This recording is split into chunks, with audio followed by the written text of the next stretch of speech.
Ok, alors, déjà merci d'avoir bien voulu prendre le temps de répondre aux quelques questions. Bah, je t'en prie. Alors Dan, est-ce que tu peux te présenter pour ceux de la chaîne qui ne te connaîtraient pas? Je m'appelle Dan Cardozo, je suis comédien, plus connu dans le monde des conventions en tant que maître de cérémonie et interprète, parce que je fais ça depuis 6 ans maintenant. J'ai mon one-man show, et voilà. Ça tombe bien là, tu viens de faire le sommaire de l'interview D'accord. sans que j'ai besoin de le faire. Donc dans un premier temps, on va te parler du côté comédien. Ensuite, on parlera du coup, si tu veux bien, du côté maître de cérémonie. Ouais. Et on finira avec un portrait chinois, modifié. Okay. Puisque l'idiot que je suis n'a pas travaillé exactement les questions. Alors, donc, tu es comédien depuis combien de temps déjà? J'ai commencé à l'âge de 13 ans, j'ai commencé l'impro. Donc j'ai fait une quinzaine d'années d'impro, de spectacle, etc. Après j'ai bossé pour la télé sur une émission pour les 15-25 ans sur une chaîne bilingue. Après je suis parti vivre à l'étranger, je suis revenu, donc si tu veux, le métier de comédien ça a été... j'ai arrêté, j'ai repris, j'ai arrêté, j'ai repris. Et là ça fait 5 ans que j'ai repris vraiment. D'accord. Donc du coup ça t'est venu comment l'envie de jouer la comédie? C'est une question bateau je sais, mais du coup c'est toujours intéressant à savoir. Je sais pas, depuis tout petit en fait, je n'étais pas habitué à la scène. Mes parents avaient un restaurant cabaret quand j'étais petit, donc j'ai déjà grandi avec le milieu de la scène. J'avais un oncle qui était chanteur et je sais pas, le besoin. Je peux pas rester derrière un bureau, moi, c'est pas possible. Ça me va pas. J'aime pouvoir rencontrer les gens, pouvoir raconter des histoires, les faire vivre, prendre d'autres personnages, devenir un autre. Et du coup, tu as suivi une méthode particulière? Je sais qu'il y a certaines personnes qui font vraiment ça de façon académique avec des cours de comédie. Je sais qu'il y en a d'autres qui se retrouvent un peu projetés dedans. D'autant plus que tu as déjà, comme tu l'as dit, une première expérience et que tu as déjà grandi dedans. Est-ce que du coup, ça t'a permis de te lancer directement, spontanément? Ou est-ce que tu as quand même suivi un cursus normal, on va dire, en suivant des cours? Alors, cursus normal, moi j'ai du mal avec tout ce qui est trop académique. Voilà. Donc c'est pour ça que je te disais, j'ai fait 15 ans d'impro. Parce que du coup, quand tu fais que du classique, on te formate à être de telle façon. Alors qu'avec l'impro, je me suis retrouvé à faire du classique, je fais du Shakespeare, du Molière, etc. Mais tu fais de la comédie musicale, tu fais de la danse, tu fais du muet, tu fais du mime, tu fais du clown, du bruitage. Enfin, t'apprends vraiment une palette énorme. Quand tu t'y mets et que tu tiens longtemps. Je dis pas que tu apprends une palette en un an d'impro. Mais quand tu le fais sur plusieurs années, etc., ça te permet d'approfondir chacune des facettes de la comédie. Alors du coup, en ce moment, si on en croit tes réseaux sociaux, tu as un emploi du temps qui est chargé. Vraiment un peu, ouais. chargé. Tu peux un peu nous en parler? J'ai vu que tu travailles du côté de l'Opéra Garnier, si je dis pas de bêtises. Ouais, je suis un des comédiens sur le jeu Inside Opéra, donc à l'Opéra Garnier. Au départ, on devait faire que 2 mois et finalement, ça a un tel succès qu'on est prolongé, et du coup, ça fait 10 mois déjà. Donc, on a 5 fois plus de temps que ce qui était prévu et a priori, on est encore prolongé. Parce que là, c'est sûr qu'on est prolongé jusqu'à juin. Potentiellement, il y a moyen qu'on soit prolongé encore plus longtemps. Donc, puis bon, déjà, quand t'es comédien, tu bosses à l'Opéra Garnier, Ah bah c'est un joli cadre, oui. Ouais, c'est ça. C'est un joli cadre. C'est quoi ton bureau? Juste l'Opéra Garnier, c'est... Et sinon, la question est un peu idiote, mais il est sympa le fantôme de l'Opéra, ou tu le côtoies tous les jours? Il est taquin. Il est taquin. Ouais. Donc il y a ça, j'ai mon one-man show en plus, que je suis toujours en train de modifier, puisque j'ai envie que... Enfin, j'écoute les retours des gens. Donc quand il y a un moment où quand les retours, j'en ai plusieurs qui sont similaires, je vais avoir tendance à améliorer ou changer des trucs. Donc le one man prend pas mal de temps aussi parce que c'est aussi beaucoup de travail. Puis j'ai une chorégraphie dedans, donc il faut que je travaille la chorégraphie. Il faut toujours travailler la voix parce que tu t'es jamais à l'abri que ta voix fatigue et qu'en plein milieu d'un show, parce que c'est 1h15 tout seul quand même, donc c'est sportif. Et ça t'est déjà arrivé d'avoir un bug en milieu de show comme ça et de devoir gérer un problème de voix ou peut-être un problème Voix, ça m'est arrivé, ouais.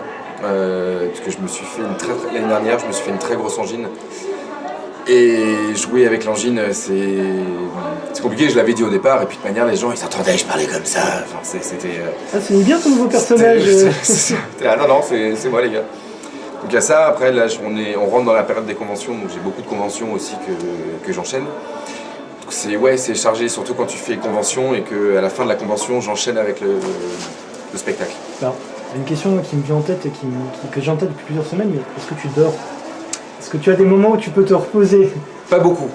Il faut que je m'aménage du temps. Parce que là, on te voyait courir depuis ce matin, on te voyait partir dans ce sens. Alors, on ne te voyait jamais revenir dans l'autre sens, on se demandait s'il n'y avait pas un trou noir de l'autre côté. Tu es une seule personne, tu nous confirmes, tu n'as pas un clone, tu n'es pas un robot. J'ai pas de jumeaux, j'ai pas de clone.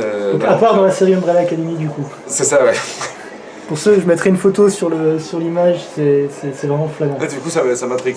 Ah oui, non, c'est ça me donne envie de voir. Ouais. Et donc, du coup, tu as déjà. Est-ce que tu as un projet en tant que comédien? J'imagine que tu vas me répondre en ton one-man show. Mais c'est one-man show, c'est plus du stand-up, du coup. Tu définirais ça comment? Parce que je sais qu'il y en a certains, si on leur dit une chose, ils font non, c'est pas ça, c'est plutôt la même. C'est plus one-man show parce que je raconte vraiment une histoire. Il y a un vrai fil conducteur tout le long. Moi, j'ai toujours eu des problèmes avec la définition entre stand-up, one-man show. On pourrait dire que c'est un seul en scène. Ouais, je sais que depuis, comme beaucoup regardent des spectacles comiques, et c'est vrai que même moi, pourtant, j'en ai maté une centaine. Alors je pense que dans les commentaires, s'il y en a, on me dira ouais, la différence c'est ça, mais perso j'ai jamais vu la différence. Stand-up, j'ai aussi l'impression, enfin après c'est ma notion, hein, je dis pas qu'elle est bonne ou quoi, j'ai l'impression que stand-up c'est quand tu fais un truc de 10 minutes, et voilà, alors qu'un one-man c'est vraiment tout un truc d'une heure et demie. Pour moi le stand-up c'est, excuse-moi parce qu'il faut que je vérifie quand même qu'on m'appelle pas,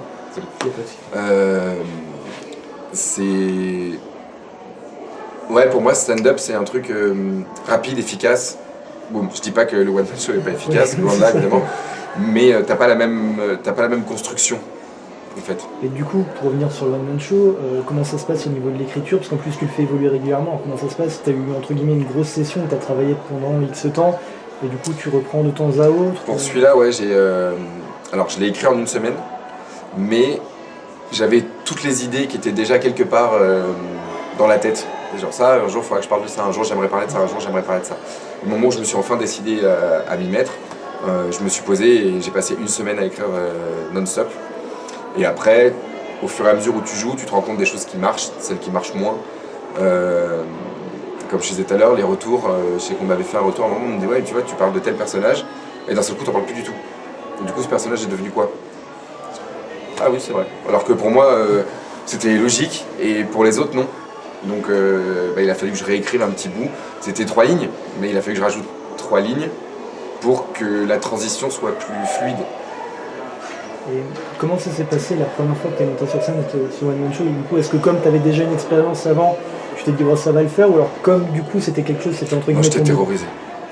J'étais terrorisé parce que autant j'ai l'habitude d'être seul sur scène face à un public, sur les conventions, je suis tout seul face à 800 personnes. Qui en plus sont pas là pour moi, donc techniquement ils s'en fichent de moi. Là, c'est à la fois, c'est tout toi en fait, puisque je l'ai écrit, donc ça veut dire entre guillemets c'est mes idées, c'est mon histoire, donc tu te mets complètement à nu, donc c'est encore plus flippant parce que si tu te plantes ou si ça plaît pas, ça revient à c'est toi qui plaît pas. Donc il n'y a pas le même... Donc ouais, j'étais complètement terrorisé. Mais même encore maintenant, hein. Ça fait 1 an et demi que je le joue. Quand à chaque fois que je monte sur scène, 5 minutes avant, j'ai oublié mon texte. Je suis là, je veux pas y aller, je sais plus mon texte. Le régisseur, il est mort de rire à chaque fois. Parce qu'il a toujours répété. Non, mais là, je peux pas y aller, je sais plus ce que je dis. Il me dit, Médane, à chaque fois tu t'en sors. Oui, et puis en fait, dès que je mets le pied sur scène... Donc en fait, t'as jamais eu de moment où tu t'es retrouvé en mode blanc, j'ai plus mon texte? Si. Ça m'est arrivé une fois parce que j'avais un public qui était bien chaud. Et donc je suis parti en impro.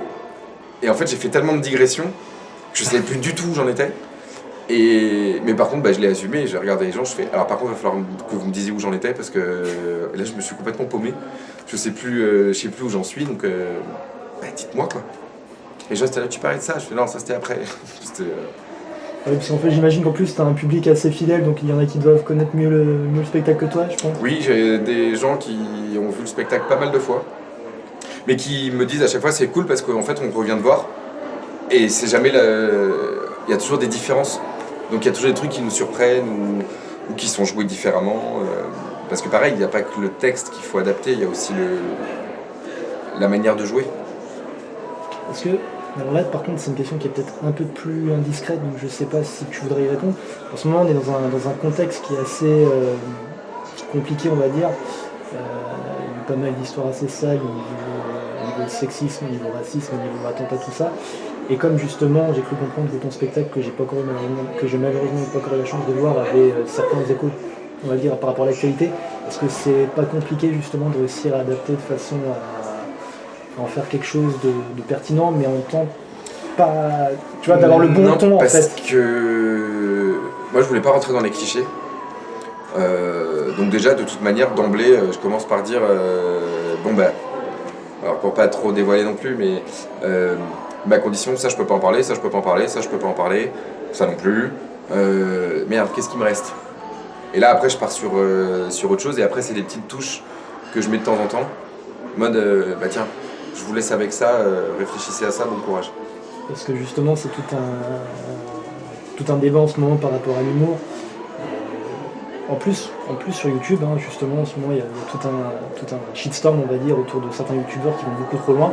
Et justement, je me demandais, est-ce que c'est pas dur, justement, quand, entre guillemets, c'est son travail, justement, d'écrire en disant, bon, ça, je peux l'écrire, ça, je pourrais, mais on va éviter.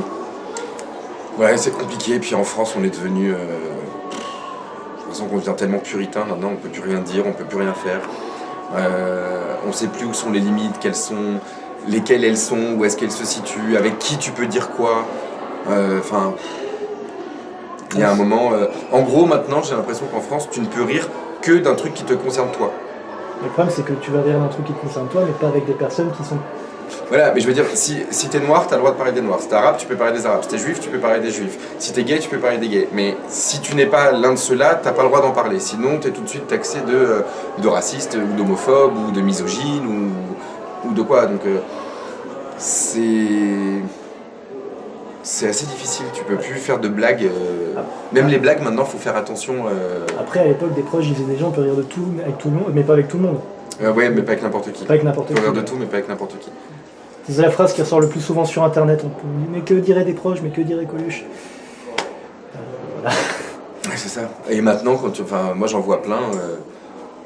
Si, ouais, pour faire rire, il faut faire pipi, caca et bite, couille, cul. Super. C'est vrai, c'est très en dessous de la ceinture et très. Rassure-moi, c'est pas demain qu'on va te voir dans une pub LCI où tu vas rêver d'une banque, toi aussi. Non. Ouf, merci. Moi j'ai failli me retrouver dans une pub pour Renault et pour Calgon. Donc, oui, ça c'est pas. Donc, je pense qu'il y a une différence d'image entre la personne qui va se servir de sa notoriété, comme l'a fait Gad Elmaleh, hein, voilà, et quelqu'un qui doit vendre, qui doit vivre. Je pense qu'au final, tu es comme un professionnel, donc j'imagine que tu te retrouves peut-être avec des opportunités où tu le fais parce que tu n'as pas de choix. C'est surtout que pour l'instant, je gagne pas encore suffisamment bien ma vie, c'est-à-dire que j'ai pas encore de notoriété ou quoi. Donc là, vraiment, le côté je travaille pour la gloire, ouais, c'est un peu ça. Ouais. D'accord. Bon, on va partir sur quelque chose du coup qui est plus, on va dire, en rapport avec le sujet d'aujourd'hui. Donc, tu es maître de cérémonie dans les conventions depuis 5 ou 6 ans. 6 ans, ouais, depuis 2013. 2013. Tu as combien de conventions? Parce que je sais que tu gardes le compte.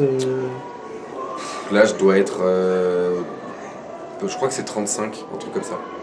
Et du coup, est-ce que tu peux nous raconter un peu comment ça s'est passé, comment tu es rentré là-dedans?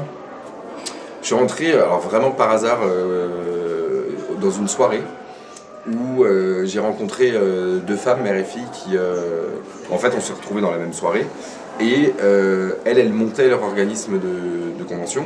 Et elles avaient tout de près. La seule chose qui leur manquait, c'était un maître de cérémonie. Moi, à l'époque, j'avais mon spectacle d'impro. Et donc, je leur ai dit, bah écoutez, dans mon spectacle d'impro, je suis le maître de cérémonie. Oui, mais il faut quelqu'un qui parle anglais. Je pense qu'au niveau des langues, ça va. Et donc, elles m'ont fait faire un essai sur leur première convention pour voir. Elles sont venues voir mon spectacle. J'avais une grippe, j'avais 42 fièvres, enfin j'étais à l'agonie. Et elles ont vu que j'avais quand même géré les 2 heures de spectacle. Alors qu'on me voyait transpirer, j'étais livide, enfin c'est une catastrophe. Mais j'ai quand même tenu le truc jusqu'au bout. Et donc voilà, donc elles m'ont fait essayer une première convention, ça s'est bien passé, une deuxième, une troisième, du coup j'ai commencé à bosser avec elles. Après il y a aussi le retour des acteurs, où plusieurs fois les acteurs l'ont dit d'eux-mêmes, que c'est vraiment c'était un plaisir de, oui, ça se voit, de bosser avec moi. Une communication avec eux et t'as juste le bon le bon feeling entre guillemets entre la distance et puis le. Mais je pense que c'est très intéressant. Honnêtement, je pense que ce qui joue et qui fait la différence, c'est justement le fait d'être comédien. C'est-à-dire que pour moi, en fait, ok, t'es peut-être une star de série américaine, mais en fait, on fait le même boulot. Toi, t'es connu, moi, je le suis pas, mais le boulot qu'on fait, c'est le même. Donc, moi, t'es mon égal. Moi, j'ai le même, dans mes autres activités, j'ai le même genre de relation au travail, parce que je travaille avec des personnes qui sont plus cotées dans leur milieu, mais comme je fais la même chose. Mais voilà, du coup, tu veux bien apprendre d'eux et tout, ça, y a pas de. Ça, ouais. Mais par contre. Mais t'es quand même leur collègue, en quelque sorte. C'est ça. D'accord. Et du coup, est-ce que tu étais déjà dans le monde des séries avant ou du coup tu as dû t'y intéresser par Non, il y avait quelques séries dont j'étais fan perso, mais la plupart des conventions, j'ai commencé à regarder les séries pour pouvoir traduire correctement et savoir de quoi ça parlait. Et du coup, tu t'es intéressé après coup, c'est pas juste devenu. Parce que ça casserait le mythe. Non, il y a des séries que j'ai adorées du coup, que j'ai découvert grâce aux conventions, puisque quand on me dit tiens, on va faire une convention là-dessus, ok. Bon, j'ai 3 saisons de retard, donc là tu t'y mets. Il y en a, je me suis éclaté. Il y a des séries, par contre, je les ai regardées, j'en pouvais plus. C'était pas possible. Tu peux nous balancer un petit mot comme ça ou... Les frères Scott. Les frères Scott, parce que la première convention que j'ai fait sur les frères Scott, j'avais quoi? J'avais 30 ans passés. T'avais peut-être déjà plus le public de la série aussi. Voilà. Et donc il y a un moment, tu tapé 8 saisons d'ados au lycée qui se prennent la tête pour des conneries. Je dis pas que les sujets touchés sont pas intéressants, mais c'est pas forcément. Mais j'ai passé l'âge quoi. Pourtant, alors je sais pas, peut-être que du coup là tu vas peut-être me briser le mythe, mais je t'ai vu du coup, je sais que tu fais aussi les conventions Vampire Diaries. Bon là j'ai pas eu la chance de voir, mais je t'ai vu aussi à la convention Teen Wolf, et pourtant Teen Wolf t'avais l'air quand même plus ou moins. Ah Teen Wolf, je me suis éclaté en regardant la série. Ah oui. Mais je me suis vraiment éclaté parce que, ok, la première saison elle est très teenager, très machin. Il y a déjà les bases. Mais par contre, elle évolue aussi avec son public. La fin elle est hyper sombre, c'est hyper dark. Et ça, moi du coup, ça m'a embarqué. Je me suis laissé embarquer. Après, il y en a d'autres. Alors, avant de passer sur le portrait chinois, je suis même pas sûr que ce soit le nom officiel, mais c'est le nom que j'ai toujours connu. La première fois qu'on s'est rencontrés, t'avais tiqué sur ma bague par rapport à Buffy. Ouais. Et sur la chaîne, j'ai déjà parlé de Buffy. Je suis un grand fan de Buffy. Du coup, je voulais savoir qu'est-ce que la série représentait pour toi. Quels sont les... Qu'est-ce que ça représente pour toi? Pour moi, c'est une série iconique. C'est encore aujourd'hui la série la plus étudiée dans les universités quand tu veux être scénariste, quand tu veux être réal, en tout cas aux États-Unis, hein, c'est toujours la série la plus étudiée. C'est des précurseurs sur énormément de choses, c'est les premiers à avoir fait un épisode muet, c'est les premiers à avoir fait un épisode musical, c'est les premiers à avoir mis un couple lesbien qui s'embrasse à la télé. Saison 7, Willow et Tara. Exactement. Non, saison 4. Pardon, oui, 4. Dernier épisode de la saison 4. C'est la première, je recommence. La 7, c'est le premier épisode où il y a une scène de sexe plus ou moins explicite entre deux personnes du même sexe. Oui. Où c'était Willow et Kennedy. C'est ça. Ne jetez pas des pierres les fans de Buffy qui regardent la chaîne, je me suis trompé, j'ai pas beaucoup dormi. Mais et ouais, et puis dans la réalisation, et surtout c'est une série qui a vraiment plusieurs niveaux de lecture. Et alors on peut la prendre brute de décoffrage, c'est une petite blonde, une minette qui se bat contre des démons, mais t'as aussi toute la partie où justement déjà chaque saison représente une période de la vie. Dans la saison 4, quand elle est confrontée aux militaires, c'est aussi quand elle rentre à la fac, il n'y a plus de cadre du lycée qui te tient et de la mère, elle est plus chez elle, elle est plus dans le cadre du lycée, et comme par hasard, elle est confrontée, le grand méchant, c'est les militaires. Donc, t'as pas mal de niveaux de lecture, puis ils touchent des sujets qui sont assez larges. Je crois que c'est la seule série que je la regarde régulièrement à chaque étape de ma vie, entre guillemets. Quand j'étais tout jeune, je regardais adolescent, maintenant je la regarde adulte. C'est vrai qu'à chaque fois, je découvre de nouveaux trucs, et c'est vrai que c'est une série qui est très importante pour le coup. Ah oui, elle est fantastique. Je suis désolé de regarder. On est en pleine convention, et du coup, il n'y a pas de souci. Ils vont se demander où je suis passé. De toute façon, là, on va passer à la dernière étape, donc le portrait chinois. Alors, je vais te poser une question. Le but, c'est de répondre. Après, tu peux expliquer pourquoi tu as répondu ça, mais c'est de répondre du tac au tac. Ok. T'es prêt? Ouais. D'accord. Si tu étais une série télé. Buffy. Sense8. Non, Sense8 pour le coup. Tu veux développer ou non? Non. D'accord. Si tu étais un film. L'arme fatale. Parce que t'es trop vieux pour ces conneries. Non, juste bien joué. Non, parce que ça va dans tous les sens. C'est explosif, ça va dans tous les sens. Au passage, la série est très bien aussi. Ah ouais, moi j'aime pas les trucs dérivés, donc j'ai beaucoup de mal. Et enfin, les deux dernières questions. La première, si tu étais une chanson.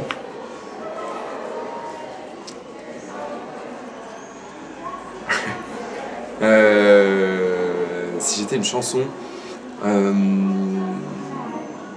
la vache.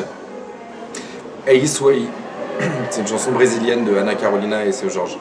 D'accord. Et enfin, si tu étais un livre.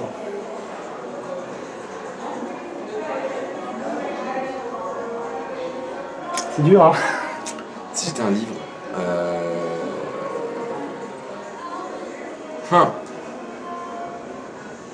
La prophétie des Andes.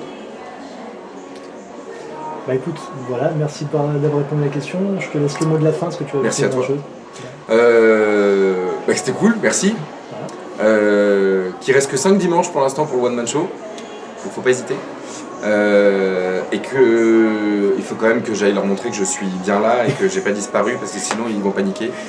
Et surtout que les autographes se finissent dans 12 minutes et que donc du coup dans 10 minutes j'enchaîne avec un panel. Voilà, bah écoute, je te remercie. Alexandra, merci à toi. Et puis on se retrouve dans quelques minutes dans la convention, donc je vais faire ma conclusion. Sur la convention Sunset. Voilà, À toutes. À toutes. Voilà, merci d'avoir regardé la vidéo. Je vous mets toutes les informations dans les commentaires. N'hésitez pas à la partager, à la liker. J'espère que ça vous a plu et je vous dis à très bientôt. Et j'espère que le son aura été bon parce que c'est la première fois que je filme dans un cadre comme ça. A plus.